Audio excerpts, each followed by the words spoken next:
Hi there, it's me, Game Tire here. I'm recapping Transformers Earthspark Season 1, Episode 1, Secret Legacy, Part 1. Please subscribe, watch the videos, and donate. Part 1. Under the cover of night, a spider-like robot observes as an lone buggy and SUV entered the train yard. The infiltrators, Swindle and Hardtop, transform to robot mode and open a container to reveal an Autobot Energon stash. The two are getting that the tip Swindle received was accurate, but their celebration is interrupted by the arrival of Optimus Prime, followed by Elita 1 busting from hiding in another container. Optimus orders the two to surrender, noting that the war is long over and offering them a chance at peace. The two Decepticons refuse, however, and open fire before making a quick getaway. Elita pursues and engages in a 2-on-1 brawl, dodging their blows and knocking them into the surrounding boxcars to arrange them into makeshift barrier around the two, revealing that she was the one who gave Swindle the false tip to bait them. She warns them to duck moments before the one last container thrown by Optimus Prime lands on top of them. As Optimus Prime approaches, Swindle still refuses to surrender, commanding that there's no way they'll find all the Decepticons left on Earth. But they are interrupted as the Spider-Bot leaps out and attacks Swindle. Optimus Prime pulls it free, but he quickly finds himself under assault by more of its kind. Swindle takes the opportunity to run, while Optimus quickly dispatches the drones. As Hardtop is placed in prison transport, Elita and Optimus investigate the remains of one of the one creatures, curious as its origins and whether it's related to recent rumors of Decepticons disappearing. A group of more Spider-Bots follow the transport and its escorts as they approach the town of Witwicky, Pennsylvania.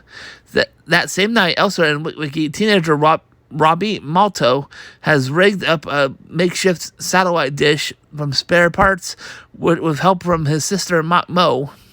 Attempting to get a cell phone signal, the device begins to work, but the two are interrupted as their father, Alex, calls them down for dinner.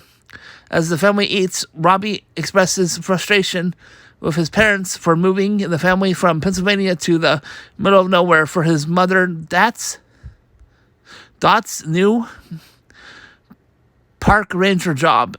As their argument continues to head,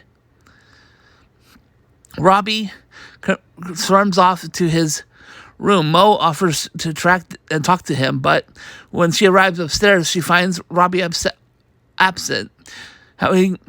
Having snuck out and taken off on his bike, Mo pursues Robbie to declares he is heading back to Philly on his own. As she attempts to keep up, the chain dislodges from her bike and leaving her stuck. Seeing this, Robbie turns around and agrees to fix the bike before he leaves, but his repairs are interrupted as the massive prison transport begins coming up behind him. The two siblings attempt to run, but they find themselves blocked on the opposite side by approaching Spider-Bots. The drones open fire on the convoy, flipping the transport truck, and the Maltos barely manage to escape as it comes crashing down. The two landing in a gully below. Robbie offers to help take Mo back to the house, but when she asks if this means he's staying, Robbie continues to refuse. Mo calls out Robbie out on his change in behavior. The two get into a screaming match, but their attention is drawn to by a nearby cave when it starts glowing with a strange blue light. Curious, they look inside, finding it empty, only for the floor to give way beneath them and fall deeper inside. As they come to a stop, the two find themselves in front of a glowing pool with a strange rock sitting in the middle. Investigating closer, Robbie accidentally knocks the rock into the plinth, and he and Mo place it back. The rock and surrounding pool begin to glow with a green light as a mysterious voice calls them Legacy of Hope. Strange t- tendrils emerge from the stone and warp around the children's arms, preventing them from letting go. Before collapsing into strange mechanical gauntlets on their arms. More shocking, however, is when two creatures began forming from the energy in the water, coalescing into a large humanoid machines. As the light fades, Robbie and Mo are instantly frightened by the newcomers, but to their surprise, it seems the two are just as frightened as them. The kids realize that they only can say the kids realize that they can only not only can they sense the robot's feelings through their new cyber sleeves, but now they know their names to be Twitch and Thrash, the same way the bots know theirs, realizing they are now connected by the cyber sleeves. The humans cautiously approach and offer a hand in friendship, which the bots reciprocate. Spider-Bot spots the four attacks, but Twitch suddenly manifests a laser beam and blasts it before it can do any harm. Robbie realizes that the two are Transformers, and the siblings decide to bring them home with them. Unbeknownst to them, footage of the encounter is being observed by the Spider-Bot's creator, who now has Hardtop in his captivity. As when the Spider-Bot removes Hardtop's arm, the scientist teases that he has his big plans for Hardtop. The Maltos lead Twitch and Thrash to their barn, when they intend to hide the pair until they can figure out how to explain the situation to their parents, promising to help them learn more about being Transformers in the morning. Robbie and Mo give their bots some Transformers comic books to read as a head start.